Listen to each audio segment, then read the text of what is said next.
avec vous, parce que la Bible dit que les femmes aussi ont droit au salut. Donc ce soir, nous allons parler des choses concernant les femmes, notre intimité, le foyer, nos enfants, et toutes les questions que vous posez dans les secrets. Aujourd'hui, le moment est donné vraiment pour vous ouvrir. Il n'y a pas de tabou entre nous sommes entre nous femmes. Donc vraiment, libérez-vous, parce qu'on doit aller au ciel. Soyez bénis.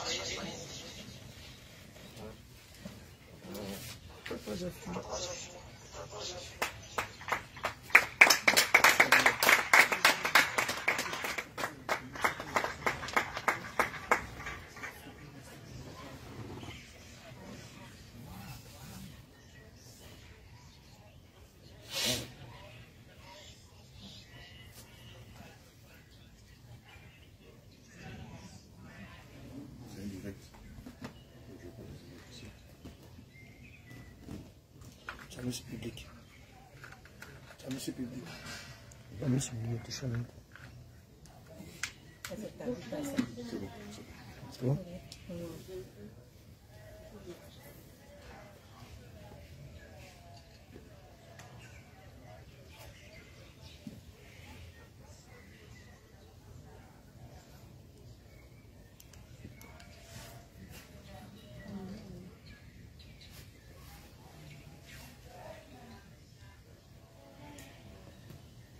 Qu'elle soit plus explicite. Qu'est-ce qu'elle entend?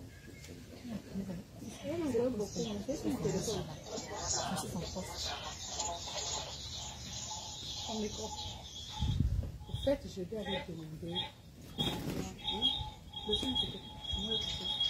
Vous l'avez dit, comme il est là-bas, je vois les questions que chacune se pose, et puis de m'envoyer. Mais c'est pas ça qu'on doit répondre. Maintenant, elle là-bas, c'est que dans les questions, c'est tout. Voilà, sinon, c'est pas comme si ce sont des questions. Voilà, quel âge, détail après détail, comme ce sera beaucoup plus clair. Donc, attends, je vais parler. Elle est en train de poser la question.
Corinthiens 7, verset 3.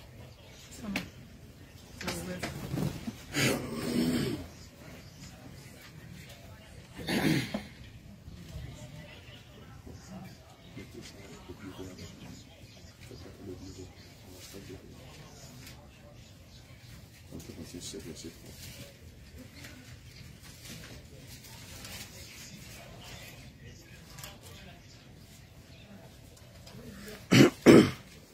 Un moment. Je demande si vous avez compris la question. D'accord.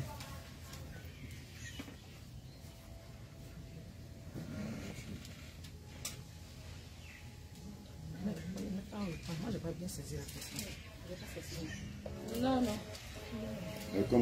Comment faire? Il a dit comment faire quand une femme qui pratique la sainte doctrine est mariée à un païen, un Européen ou un Noir qui ne savent rien de la Sainte Doctrine, quelle est l'attitude qu'elles doivent avoir vis-à-vis de ces hommes-là, de celles qui ont marié des païens, parce que beaucoup d'entre elles ont marié des païens. Ok. Chez 1 Corinthiens 7, là, il faut faire comprendre que déjà,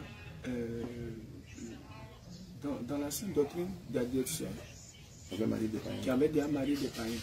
Mais ce n'est pas parce que vous êtes dans la Sainte Doctrine que tu vas te séparer d'eux, mais tu vas faire ceci. Maintenant, étant dans le Seigneur, tu lui dois soumission. Tout à fait. Voilà, tu comme lui dois marqué soumission, dans comme les maris. Voilà, comme verset 22. Voilà, et puis 1 Pierre 3. 1 Pierre 3, où la femme qui a marié un païen, qui a marié aussi, doit le gagner par son attitude, par sa douceur, par sa soumission. On dit une femme a un mari non croyant, il se peut avec elle. Voilà. Pourquoi son mari?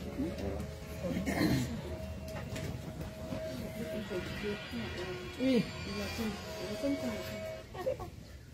Répondez, parlez. Quelqu'un prend la parole. Il active son micro. Moi, je vais qu'on reprenne ce que j'ai.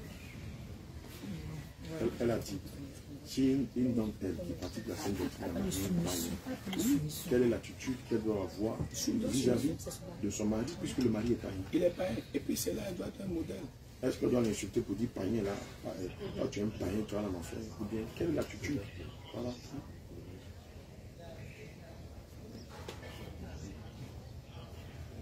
Oui.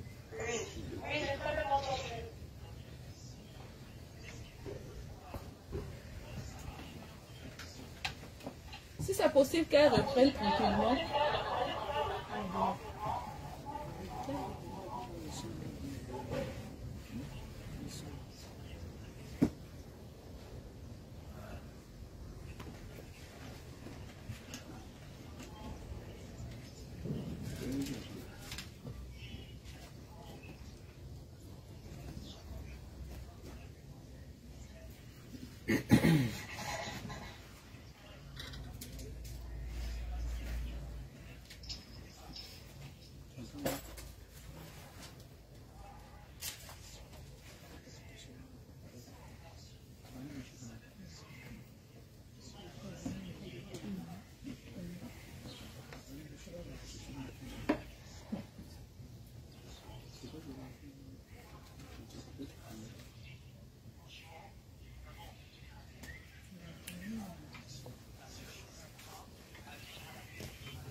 Si tu veux parler, tu touches où il y a le micro.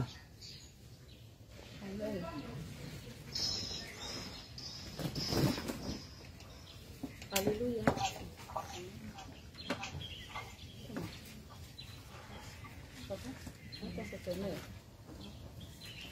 Maman Elisa, s'il vous plaît, le micro. Le micro. Alléluia, alléluia, soyez bénis. Vous avez coupé la vidéo. Le micro passe pas. Allume ton micro. Tu cliques sur toucher pour parler, sur la première page. Shalom, shalom. Est-ce que tout le monde entend? Touche l'écran. Je veux tout simplement dire à cette sœur-là, déjà, il faut savoir que chacun doit déjà rendre compte à son Créateur. Certes, cette terre des hommes, nous formons une seule chair parce que la Bible dit que l'homme quitte son père et sa mère pour s'attacher à son homme et les deux deviennent une chair. Mais parlons de la sainte doctrine, c'est individuellement que chacun rendra compte à Dieu. Et si aujourd'hui le Seigneur fait grâce à cette sœur de connaître la vérité et de vivre la sainte doctrine, corps, âme, esprit, c'est-à-dire qu'elle se détient, elle marche selon la parole de Dieu, et que malheureusement son époux n'y croit pas, qu'est-ce qu'elle doit faire? Elle va déjà prendre le livre de 1 Pierre 3, verset 1, qui dit que femmes, soyez de même soumises à vos maris, afin que si quelqu'un d'entre eux n'obéisse point à la parole de Dieu, qu'ils soient gagnés sans parole par la conduite de leurs femmes. Ce verset est vraiment profond de sens. Aujourd'hui, on ne peut pas gagner notre époux par la force. Parce qu'aujourd'hui, si le Seigneur nous a fait grâce de connaître la Sainte Doctrine, c'est par pure grâce. C'est pas parce qu'on a voulu, mais c'est parce que le Seigneur nous connaissait qu'à un moment précis de nos vies, il nous a appelés à lui. Et cette femme, en retour, doit intercéder pour son homme. Elle doit vraiment user de beaucoup de patience. Parce qu'elle doit déjà savoir que lorsqu'elle est persécutée par son époux, ce n'est pas l'époux, mais c'est les entités démoniaques qui sont en lui, qui la voient en tant que lumière, qui la combattent au travers de son époux qui, lui, ne connaît pas la vérité. Donc, à ce juste titre-là, qu'elle use beaucoup d'amour pour son époux, qu'elle intercède pour lui, qu'elle ne se lasse pas d'intercéder pour lui, qu'elle ne fasse pas sortir aussi des paroles de malédiction à l'endroit de ce mari-là, même si souvent il y a des propos blessants qui lui lancent. Qu'elle sache que la Bible dit qu'on n'a pas à lutter contre la chair, contre le sang, mais c'est plutôt contre les autorités, contre les dominations. Si déjà elle met ça en tête, je pense que le combat sera inactif. C'est pas facile, certes, mais avec le Seigneur Jésus-Christ de Nazareth, on y arrive toujours. Et nous avons plusieurs témoignages dans ce sens. Ces femmes ont commencé, elles ont été persécutées par leurs hommes. Elles ne se sont pas découragées. Ça peut prendre des années pour d'autres, ça peut prendre des mois pour certaines. Mais tout compte fait qu'elle reste patiente, qu'elle reste cette femme remplie d'amour pour son époux, qu'elle ne change en rien. De cette même manière, on parle de la femme vertueuse qui se lève tôt dans le livre de Proverbes. De cette même manière-là, elle doit véritablement s'armer de beaucoup d'amour et beaucoup de patience. Donc, c'est ce que j'aimerais dire pour cette sœur. Amen.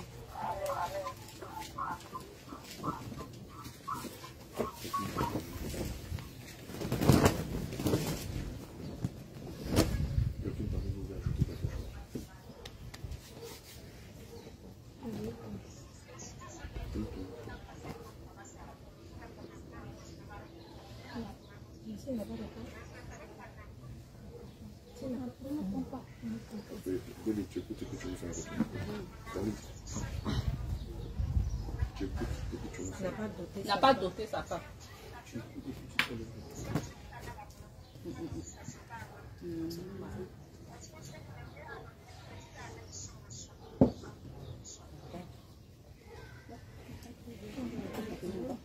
Il faut prendre Deutéronome 23, 17. Non, 7, verset 14.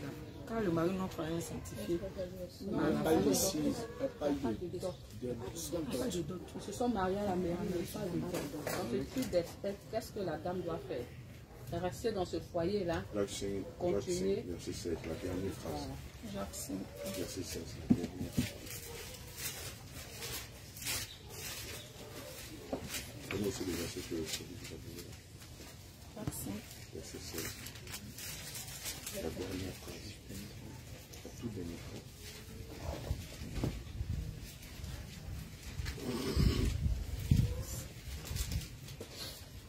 C'est ça, je sais que c'est la meilleure. Verset 5. Verset 16. La dernière.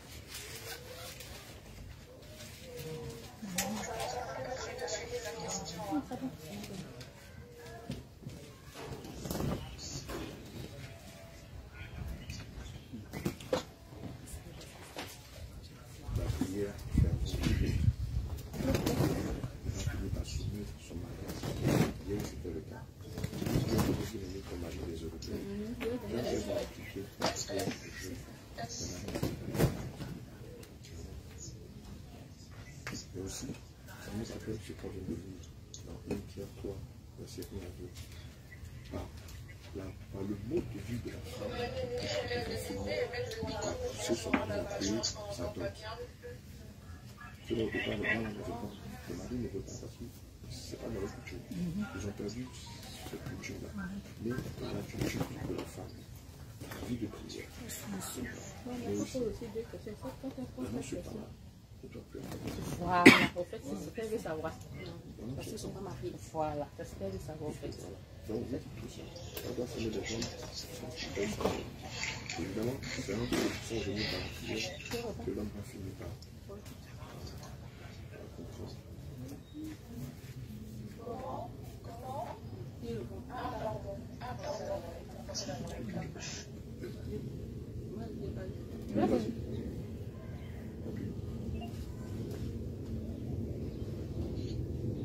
Shalom, shalom.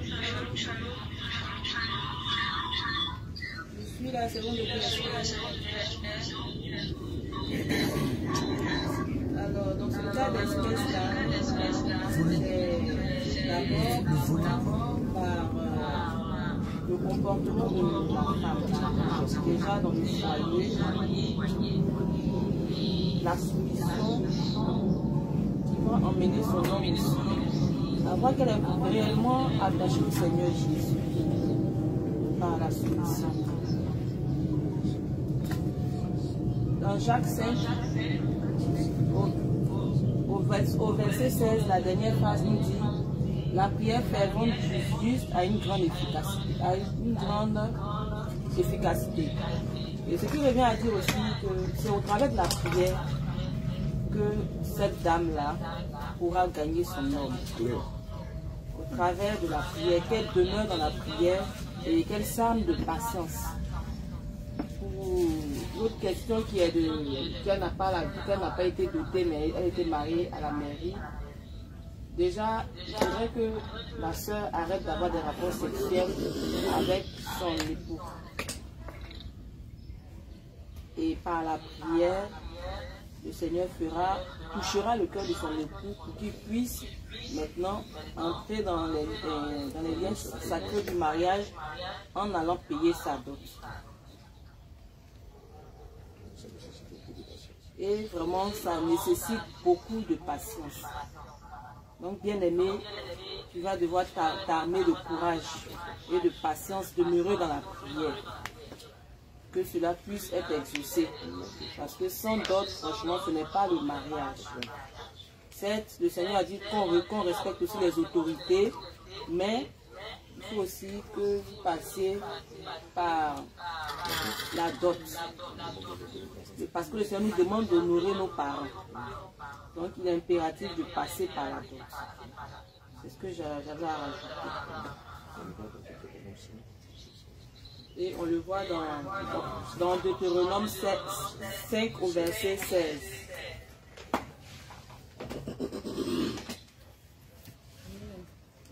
Le temps que la servante trouve le verset, je vais ajouter quelque chose. Je vais donner 2 exemples. Déjà, nous avons 2 sœurs. Nous avons 2 bien-aimés. Il y a une qui est au Sénégal, qui est avec un expatrié. Et il y a une autre en Europe, en France, qui a aussi épousé un Français. Celle du Sénégal a été vraiment persécutée dès qu'elle a commencé à se défiler. Et sa famille a commencé à la persécuter. Son époux lui a demandé de choisir parce que là, sachant qu'elle n'était pas mariée, elle ne devait plus avoir des rapports avec ce dernier. Et la persécution a commencé. Le monsieur a pris l'enfant. Le monsieur lui a coupé les vives. Mais elle est restée ferme. Elle est restée ferme parce qu'elle savait qu'elle pouvait perdre tout sur cette terre des hommes, mais au moins pour gagner le ciel. Par contre, il y a une autre bien-aimée, celle de la France, quand elle a commencé, parce qu'elle s'est mariée, elle a fait le mariage civil, mais elle n'a pas fait de dot. Et étant ignorante, elle allait toujours avec son époux. Et quand elle a entendu la sainte doctrine, elle a arrêté tout ça. Et pas plus tard que hier, le Seigneur a fait grâce, son mari est venu payer sa dot. Donc pour dire que vraiment, si c'est à côte, ça sera difficile, mais la dot sera payée. Par ricochet, il y a une autre aussi de mes filles que je suis, ça fait 3 ans. Et elle aussi, c'est pareil, c'est toujours pareil. Elle se marie sans faire la dot. Et elle pense que c'est normal, parce que malheureusement, il n'y a pas quelqu'un pour leur dire que la dot, c'est une étape importante de la vie, parce que c'est l'union de 2 différentes familles. Et elle aussi, elle s'est mariée. Elle est allée en France avec son mari. Elle a commencé la sainte doctrine. au début, elle était persécutée. Mais après, son époux la regarde et puis lui dit, je te trouve encore plus belle. Et elle a continué, elle a continué chaque fois à prier, à prier. Quand elle lui a parlé de dot, le monsieur lui a dit, mais par le passé, on s'est mariés, tu ne m'as pas parlé de dot. Pourquoi maintenant tu me parles de dot? Elle lui a dit, moi j'étais ignorante, mais maintenant là, je sais que c'est important. Le Seigneur agrée cela. Ça n'a pas été facile, elle a fait plus de 2 ans dans ça. Intercéder, intercéder, intercéder. Ça a fait à peine 2 semaines, elle m'a appelé. Elle m'a signifié que son mari est quitté au travail, il est arrivé. Et il a appelé. Et elle est venue s'asseoir près de lui. Il lui a demandé, la dot, madame, c'est combien? Et le monsieur lui a donné la somme pour sa dot. Ça veut dire que quand tu es persévérant dans la prière, et si c'est ta cote, le Seigneur permet que ça se termine toujours bien. Donc c'est ce que j'aimerais ajouter après que la servante de Dieu Elisabeth ait parlé. Amen.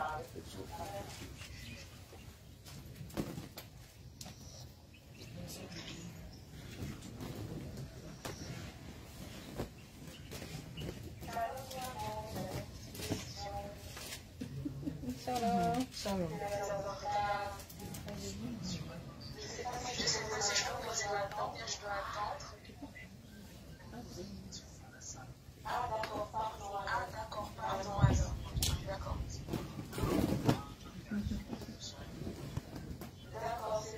D'accord, c'est noté. Merci.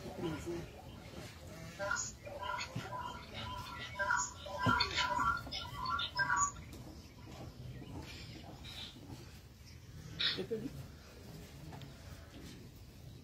Depuis, c'est tout ça. Alléluia, alléluia. Je vais aussi lire un passage dans le livre de Genèse, pour celles qui prennent note, elles peuvent prendre note. Dans le livre de Genèse 34, à partir du verset 12. Exigez de moi une forte dot et beaucoup de présents, et je donnerai ce que vous me direz.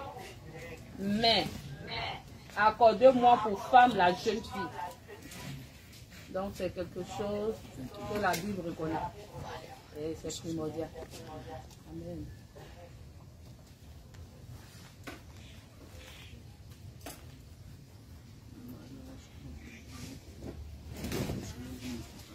Shalom.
la première, c'est vraiment de faire un signe pour se déchaîner.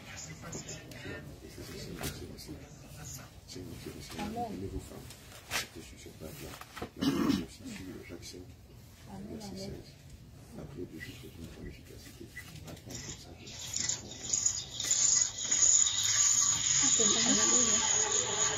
Amen. Le deuxième signe, verset 16. Je voulais intervenir un peu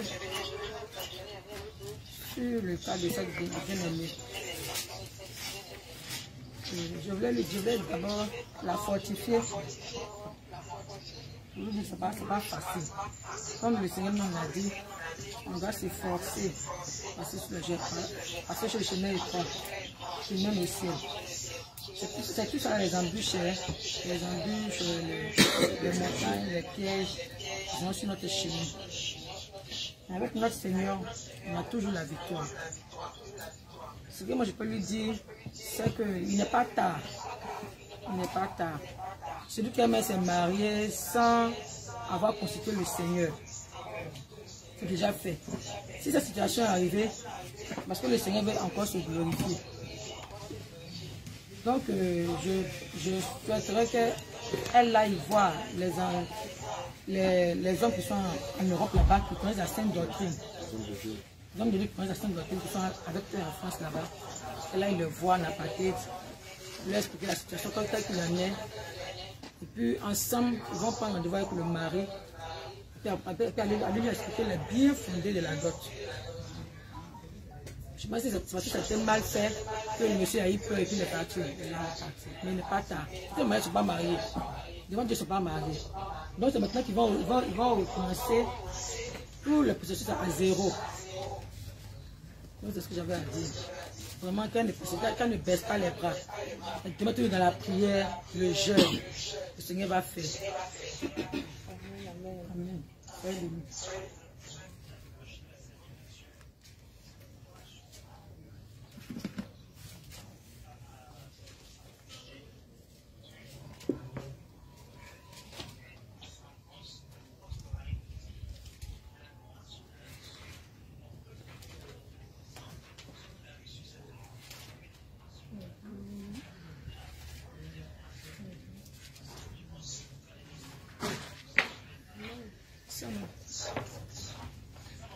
Oui, c'est ça.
J'écoute.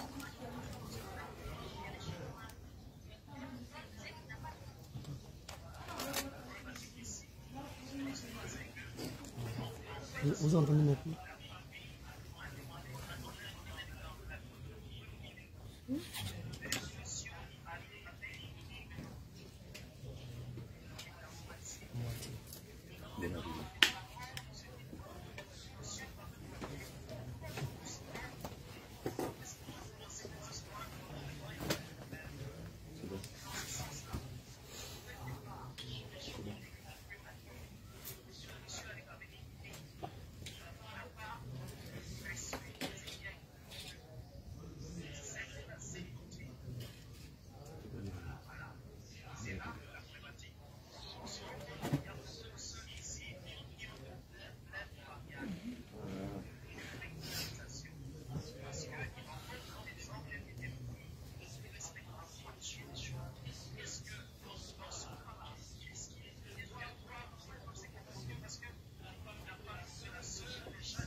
J'espère que ça va, vous avez compris? Oui, on a compris.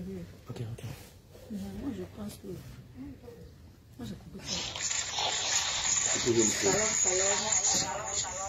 Moi, c'est la sœur Yeshua, c'est bon pour. J'aimerais ajouter quelque chose, apporter un éclaircissement. Il faut dire que la dot a été instituée par le Seigneur pour honorer les parents.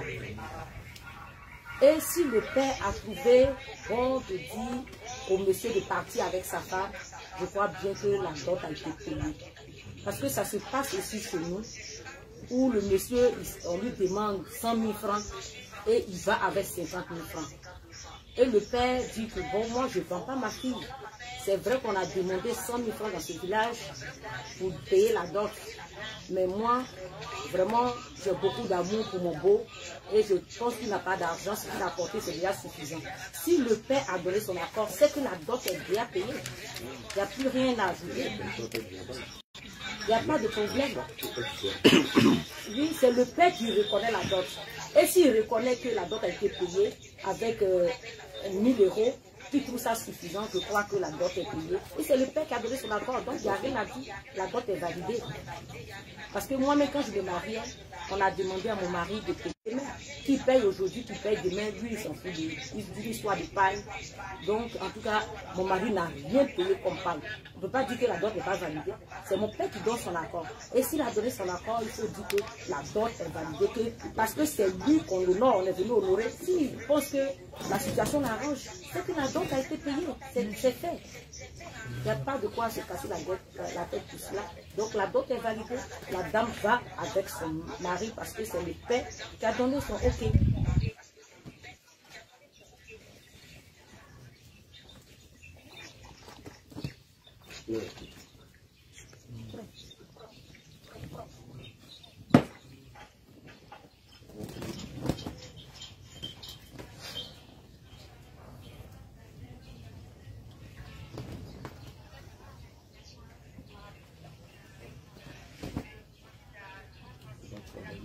Sur la restitution. Juste après, on va présenter la restitution. On va terminer par ça.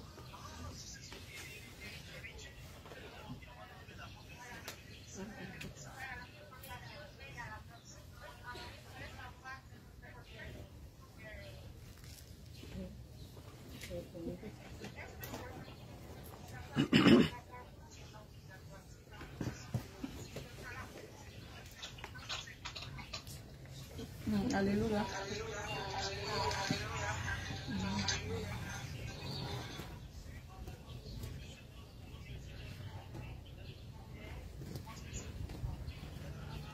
La dot.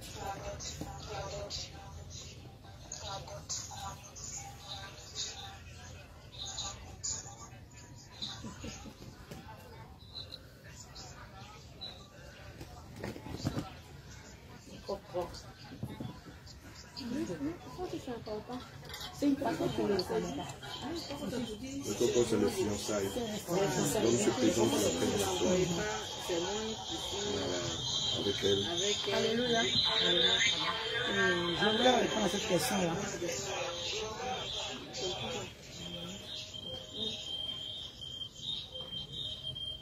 Je pense que le coco est différent de la dot. En ce sens que quand tu as une fille qui a un copain qui veut l'épouser, il vient d'abord se présenter, un prétendant. Il vient se présenter à la maison pour dire que désormais votre fille est avec moi.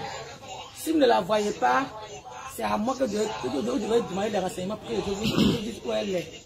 Donc c'est quand ça c'est fiançailles. Il vient se présenter à la maison aux parents. Donc les parents savent désormais que X est le fiancé de leur fille. De leur fille et qu'avec désormais, c'est avec lui qu'elle est. Donc normalement, à l'issue de ça, normalement la dot doit suivre. On ne va pas attendre. Comme chez nous, on dit encore de voir ici. On ne va pas aller encore étudier la fille pendant des années. On va devenir payer la dot. Normalement, quand tu as franchi cette étape de toc à la porte, les mois qui viennent là, tu dois normalement venir devant nos parents. Qu'est-ce que tu dois faire pour prendre ma femme officiellement devant Dieu, devant les hommes? Maintenant, les parents vont te dire que tu dois finir. Une grande différence entre les fiançailles. Les fiançailles, c'est se présenter officiellement. Voilà, j'ai l'intention d'épouser votre fille. Viens à toi. Ajouter un peu. Avant qu'elle intervienne, dans le contexte, l'homme vit déjà avec la femme. Non, on va donner les deux. Ça, c'est pour réparer déjà. Ce n'est plus une affaire de présentation. C'est de réparer. Parce qu'il y a déjà. Ce que maman Elisabeth a dit. Déjà, il faut savoir que lorsqu'on parle de coco, qui signifie les fiançailles, la promise reste toujours chez ses parents. Elle reste toujours chez ses parents. C'est pas parce qu'il a fait le coco que un membre de sa famille vient maintenant demander la liste pour la dot. Donc, c'est pas parce qu'il y a eu fiançailles que tu vas vivre avec le monsieur. Non, non, non. C'est la dot que le Seigneur reconnaît. La dot, c'est le mariage coutumier. Amen. Il a aussi une jolie spirituelle. C'est là que Dieu bénit le couple. Parce qu'ils ont béni les parents.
La problème de connexion, le réseau vient, ça va.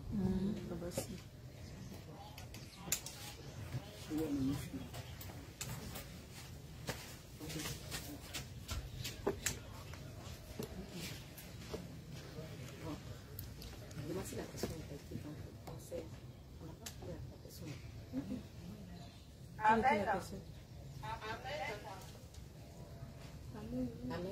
Amen. Amen.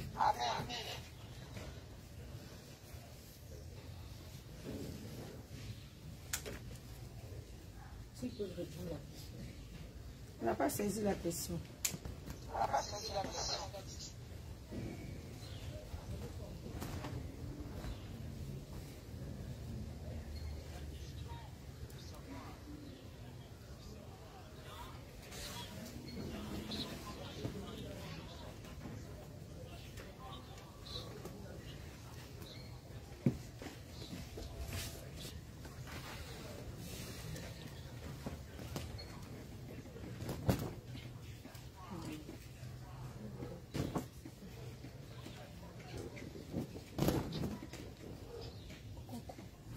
aussi le coco est important comme la dot. Oui, le coco, c'est en langage ivoirien du coco. En fait, c'était les fiançailles. La question qu'il a posée, il a dit, la personne a sauté le coco pour aller directement à la dot. Est-ce que le coco est obligatoire? Non, c'est pas ici. C'est ça. Voilà. C'est obligatoire. Maman Elisabeth, c'est juste pas ton micro. Ce qui est important pour Dieu, c'est la dot. Il a compris, c'est ça. Quelqu'un peut prendre le Genèse 34, verset 12. Genèse 34, verset 12.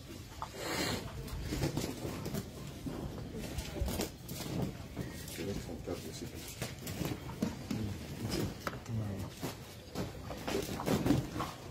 Moi, je suis à l'école.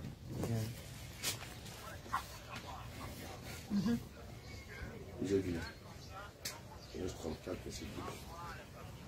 Le principal pour Dieu, c'est la paix.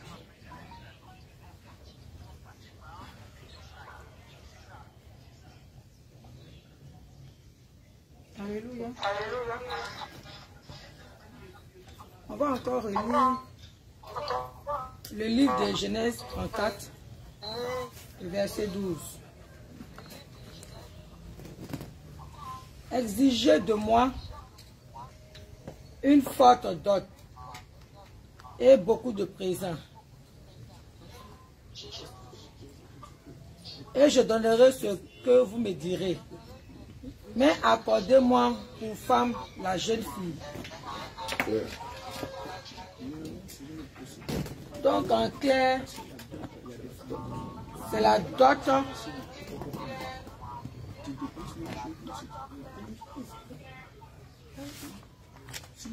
Non, c'est la...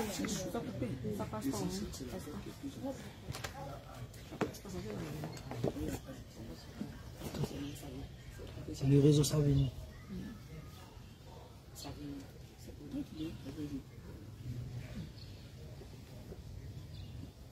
C'est bon, c'est revenu. Alléluia. Donc, ce verset vient encore une fois pour nous dire que c'est la dot qui est importante. C'est la dot, c'est le mariage, c'est ce qui est important. Tu peux appuyer ça avec Exode 22, 16 aussi. Exode 22, 16. On peut aussi lire le livre d'Exode. Exode 20.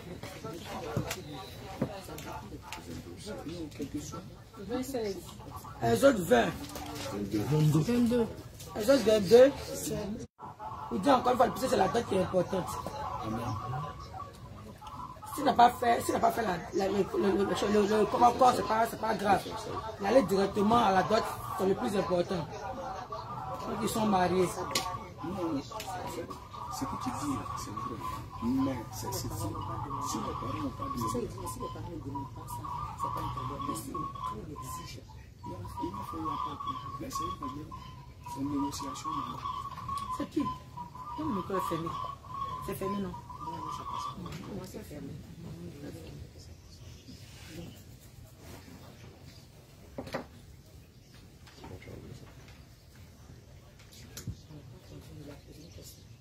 Et la dot aussi, c'est accompagner les parents.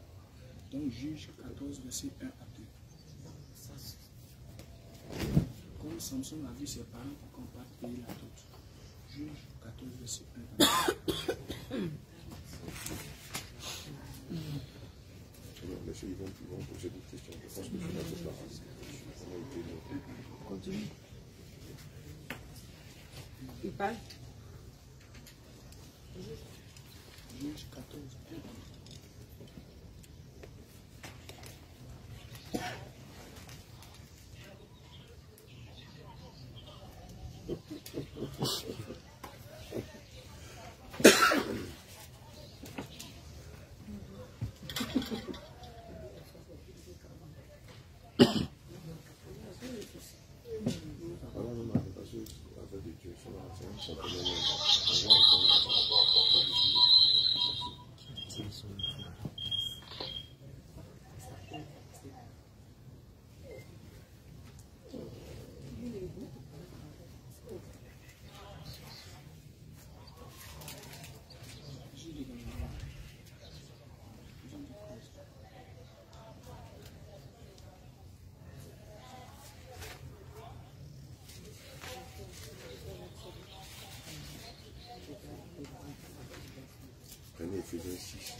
Éphésiens 6, verset 1 à 4, sur l'éducation des enfants.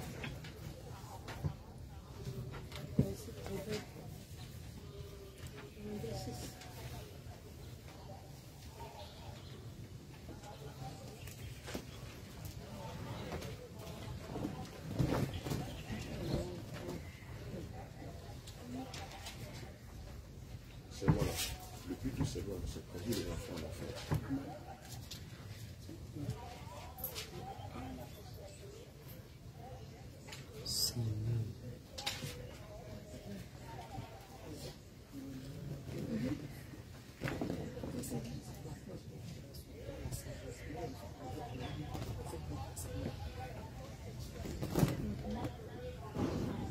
Seigneur, c'est pas possible. Tenez Proverbe 9, Proverbe 29, verset 15. Proverbe 29, verset 15. Proverbe 29, verset 15. Quelqu'un prend Deutéronome 6, verset 6 à 7. 29, verset 15.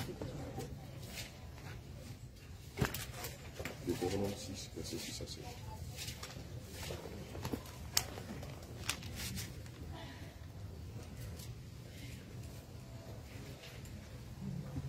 Non, Proverbe 13, verset 13 à 14. Proverbe 13. 22, verset 6 d'abord. Instruis l'enfant selon la Dis-toi aussi Proverbe 13, verset 13 à 14.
Proverbe 19, verset 18.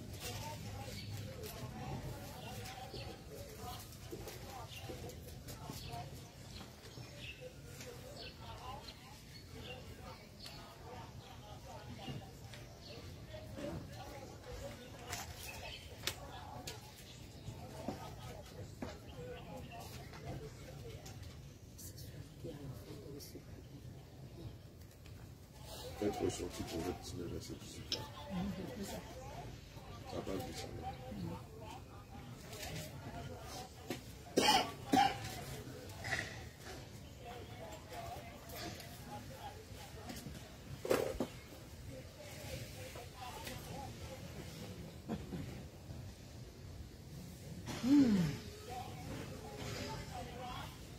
C'est vrai que la Bible nous demande sur les autorités. Et si les lois que les autorités décrètent ne sont pas conformes au commandement de Dieu, on ne les suit pas. Romains 13, verset 1.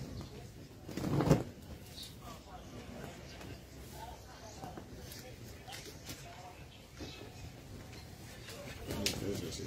Sur la soumission aux autorités. Ici, parce que ça prend le contre-pied des commandements de Dieu.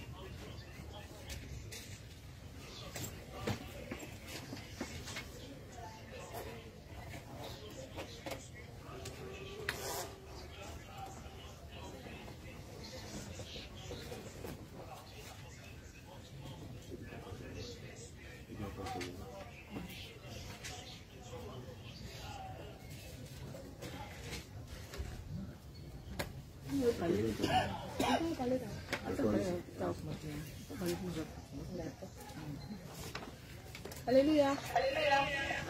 J'aimerais d'abord, pour commencer, prendre le livre de Proverbe 22, verset 6. Il dit: instruire l'enfant selon la voie qu'il doit suivre. Et quand il sera vieux, il ne t'en donnera pas. Déjà pour nous mères, à qui le Seigneur a fait grâce de connaître la sainte doctrine, nous devons nous évertuer à jeter les jalons, donner la base à nos enfants. Sachant que malheureusement l'Europe, tout ce qui se fait là-bas n'est pas pour que nos enfants aillent au ciel, mais c'est pour aller de l'autre côté. Donc qu'est-ce que nous parents on a comme solution? C'est la parole de Dieu. Et dans cette même parole de Dieu, la parole de Dieu dit dans le livre de Proverbes 19, verset 18, il dit: corrige tes enfants tant que tu as encore l'espoir de les aider, mais ne les emporte pas au point de vouloir leur mort. Pour dire quoi? Pour dire à chaque parent que les enfants que le Seigneur nous a confiés, c'est un don et nous allons rendre compte au Seigneur. Déjà tout petit, si la base est ok, je pense que l'enfant restera toujours sur le droit chemin. Si en âme et conscience, toi parent, tu sais que quand l'enfant déconne, tu le corriges comme il faut, comme la Bible même le dit, en lui expliquant pourquoi je te frappe. Tu as fait ça, c'est pas bien. La parole me demande de te corriger. L'enfant qui est intelligent comprend. Et il y a des erreurs qu'il ne le fera plus. Mais si vous laissez les enfants faire, non, ils sont enfants, ils ne comprennent pas. Non. Les enfants, la plupart du temps, quand ils sont petits, ils jouent déjà avec l'esprit des parents. Et quand ils font les bêtises, ils voient que les parents ne réagissent pas. Ils deviennent malheureusement des monstres plus tard. Et on est étonné. Pourtant, nous-mêmes parents, on a déjà formé nos monstres à la maison. Si déjà la maison n'a pas pu éduquer l'enfant, c'est pas à l'école que les enseignants vont les redresser. Et dans ce type d'espèce, chaque parent rendra compte à Dieu de comment tu as éduqué ton enfant. Si après tout ça, tu l'as éduqué, que lui-même en grandissant décide de choisir son chemin, ça c'est un autre cas. Mais déjà à la base, nous parents, on n'a pas droit à l'erreur. Attendez, Dieu,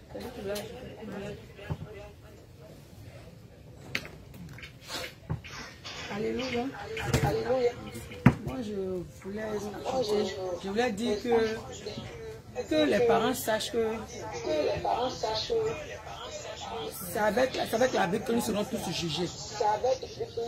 Nous ne serons pas jugés avec les lois de cette terre, les lois des pays dans lesquels nous sommes. Nous serons jugés avec la parole de Dieu. Alors que nous savons que les enfants que nous avons sommes leurs parents adoptifs. C'est un prêt que le Seigneur nous fait. Mais toi, parent, à la maison, ton enfant là, c'est un trésor. Ça, à lui, on ne parle pas. Tu trouves que ton enfant là, tu as souffert pour l'avoir. Donc, tous ces caprices, ça te satisfait tes caprices. Ce qu'il demande, tu lui donnes. Moi, je prends mon exemple. J'avais mon fils.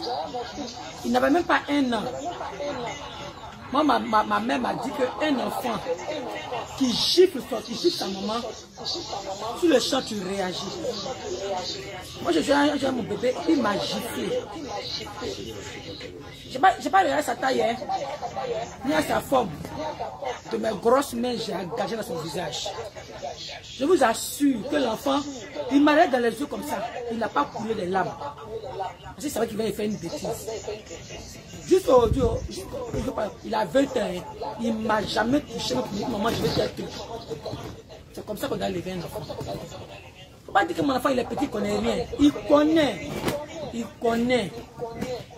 Quand j'ai accouché, ma mère m'a dit, l'enfant que tu viens d'accoucher là, c'est des 3 premiers jours que tu dois le régler. Elle m'a dit le mot réglage. Tu dois le régler. Parce que durant les 3 jours là, l'enfant va tester il va jouer à ton esprit. Si tu tombes dans le piège, c'est fini. Tu vas prendre à tout moment. Tu as besoin de le prendre, de le mettre au dos. La nuit, tu ne dors pas. Et c'est fini comme ça. Hein? Et il va grandir avec. Il pleure, tu le regardes, il pleure. tu le regardes, tu as mal, tu le laisses pleurer. S'il a mangé, il a rassasié. S'il n'a pas fait bobo dans sa culotte, tu le laisses pleurer. Quand il pleure une fois, il pleure 2 fois, et personne ne va le soulever. Vous savez que même quand il est réveillé, qu'il n'a pas faim, il est à son passé, puis il joue. Parce qu'il sait que les gens, la famille où il est arrivé là, c'est eux qui sont les capitaines du bateau dans lequel il a atterri. C'est comme ça que nous devons élever nos enfants.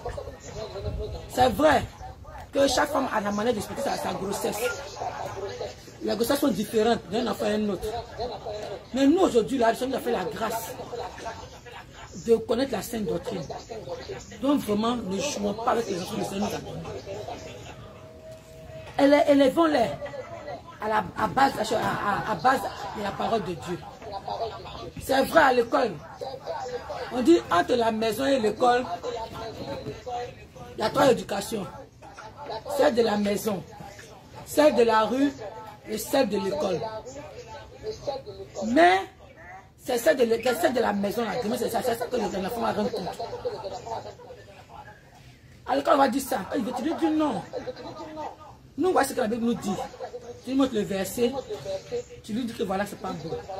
L'enfant sait faire la part des choses. Même à l'école, quand ces camarades vont réagir comme ça, il leur dira non, c'est pas bon. C'est pas bon, c'est pas bon. Comme tout à l'heure, maman Sarah l'a dit. Même si étant grand et santé, il détourne le chemin du Seigneur là. Moi, je sais que mon Dieu en qui je crois là, il va le ramener parce que la semence est en lui. La semence qui est en lui là, Satan va jouer à lui jusqu'à... Mais à la fin, le Seigneur aura la victoire. Donc, maman, tenons bon. Ne tenons pas compte de l'humain de nos maris. Ils vont dire non, l'enfant là, non. Ça, c'est mon héritier. Ne le touche pas. Ne le pas ça. Élève ton enfant selon la parole de Dieu. Parce que demain, j'allais rencontrer le Seigneur. C'est ce que j'avais à dire.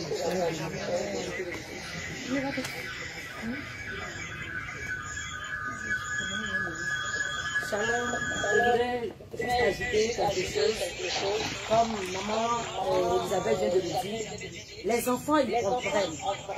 Moi, j'ai ma fille de 3 ans qui était à la maternelle l'année dernière et on a exigé que tous les enfants fassent Noël. C'est la loi de l'école. Mais en tout cas, j'ai dit à l'enfant qu'on ne fait pas Noël parce que nous sommes des chrétiens. Et la petite est partie à l'école. La maîtresse lui a dit, mais ta maman dit quoi? Elle n'est pas venue donner les 3 000 francs. Elle dit non, hein. Nous, on ne fait pas Noël parce que nous sommes chrétiens. Si un enfant est capable de dire ça, en tout cas, c'est à nous les mamans de jouer nos rôles. Nous les parents, on ne doit pas démissionner. Si dans le livre de Proverbes 29, le verset 15 et le verset 17 disent, la verge et la correction donnent la sagesse, mais l'enfant livré à lui-même fait honte à sa mère. Le verset 17, châtie ton fils et il te donnera du repos. Et il procurera des délices à ton âme. Bien aimé, si tu n'as pas bien éduqué ton enfant, tu iras le voir dans la prison où on enferme les brigands. Mais tu vas rendre compte à l'Éternel de cela. Donc c'est à nous aujourd'hui d'éduquer nos enfants pendant qu'il est encore temps. Parce que si tu ne le fais pas, ils grandissent, tu ne pourras pas les rattraper. Les enfants comprennent les choses. Avec la parole de Dieu, on arrive vraiment à rattraper les choses. Donc, c'est les paroles de Dieu qu'il faut mettre devant eux. Nous sommes des chrétiens, on doit marcher ainsi. Même ma soeur qui n'était pas chrétienne, elle est en France, elle a dit à sa fille, lui a dit, tu me frappes, je vais porter plainte contre toi. Elle dit, tu vois les petits voyous de la France qui traînent dans les prisons là, c'est parce qu'on ne les frappe pas. Si tu me mets en prison, toi, tu vas devenir quoi? Une prostituée, tu veux ça? La petite a compris. Elle dit, non maman, je ne tuerai rien. Donc, vraiment, c'est à nous de faire les choses selon la parole de Dieu. Il ne faudrait pas que les enfants, l'enfant ne doit pas commander son père ni sa mère. Les enfants doivent du respect, ils doivent honorer leurs parents. Et si tu ne leur apprends pas les choses maintenant, ils vont te manger du respect dehors. Ils vont te faire honte. Donc c'est à nous de rattraper les choses maintenant. Il ne faut pas que les enfants dévient. Sinon on va rendre compte devant l'Éternel de toutes ces choses-là. De la manière dont nous éduquons nos enfants, nous allons rendre compte aussi. Donc c'est à nous de faire ce qu'il faut. Shalom.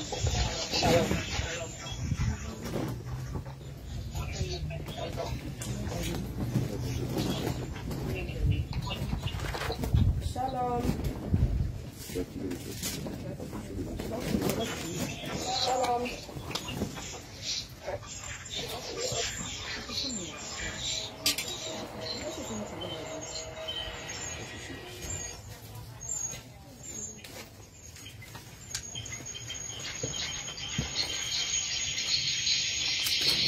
Shalom à vous, bien-aimés du Seigneur. J'aimerais intervenir concernant ce volet des enfants. Je vous dis que malheureusement l'Europe,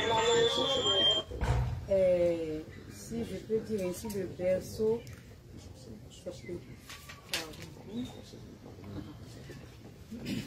non, reste, ça va revenir. Reste, ça va revenir. C'est bon maintenant, c'est bon, c'est bon. c'est venu.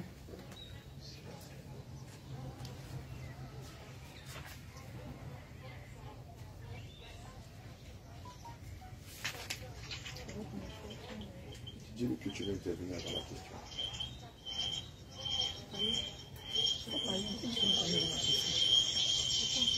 Alléluia, on a la servante de Dieu Christiane qui aimerait intervenir sur le même sujet en ce qui concerne l'éducation des enfants en Europe, en ce qui concerne la sexualité précoce et même aussi la sorcellerie dans le milieu infantile, dans le milieu scolaire. Voilà, elle va aborder le sujet et terminer par là. Juste après, on va prendre votre question, s'il vous plaît. Que Dieu vous bénisse. Pour vous aider à aller, à vous préparer à aller rencontrer notre Seigneur. Mais aussi, Dieu merci qu'aujourd'hui, nous savons que pour voir un jour le Seigneur Jésus, il faut vivre dans la sanctification. Il faut marcher selon, régi par des lois vraiment hors normes. Ce qu'il ne faut pas, c'est ce qu'on recommande aux enfants de faire. Mais si déjà, parents que vous êtes, connaissez la sainte doctrine, déjà vous commencez à éduquer vos enfants sur la base de la parole du Seigneur, je pense que ça va rester dans l'esprit des enfants et ils vont grandir. Et vous-même, vous serez surpris que vos enfants vont vous dire, maman, la Bible, ou papa, la Bible nous dit tant, mais aujourd'hui en classe, ou bien la loi nous dit ceci, est-ce que c'est normal? Vous allez voir que les enfants eux-mêmes vont attirer votre attention sur ce qui est anormal de notre côté. Parce que dès la base, vous leur avez inculqué les bonnes manières. Vous les avez élevés selon la parole du Seigneur. Mais si vous, les parents aussi, se laissent conduire par la société, par la mode, par les lois du pays dans lesquelles ils se trouvent, mais c'est normal que les enfants deviennent le fruit de ce que cette loi-là régit. Donc c'est à nous les parents d'éduquer nos enfants selon la parole que la Bible nous recommande.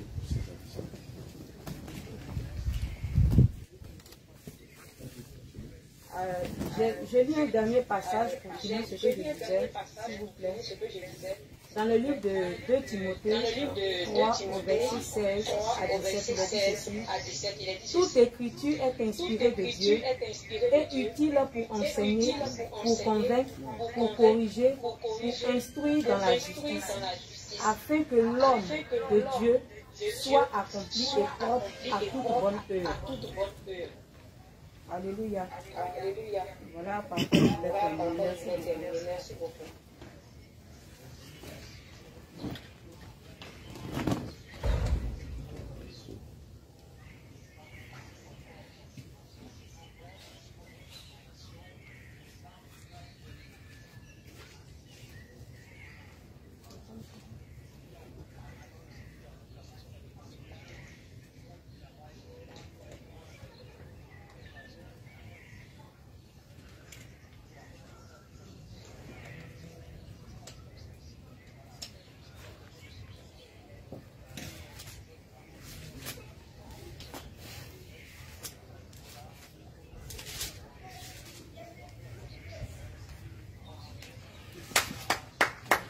On acclame le Seigneur.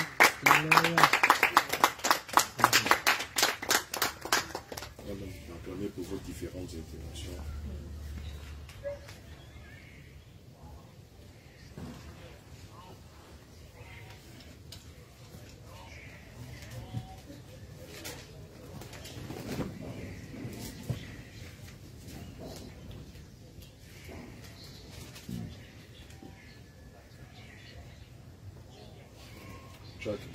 Venez vous asseoir, chacun s'asseoir. Appelez le docteur.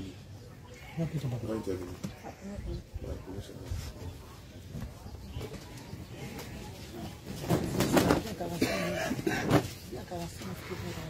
Ah oui, vous finissez la 45 minutes. Non, dis-nous, on a fini. Ah, d'accord. Allez-moi, Dieu vous bénisse. Bravo. Que Dieu vous bénisse. Amen.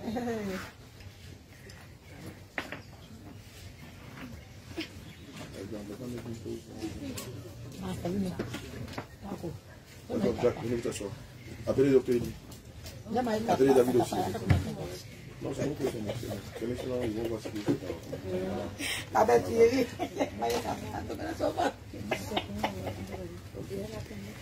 Il a été dit.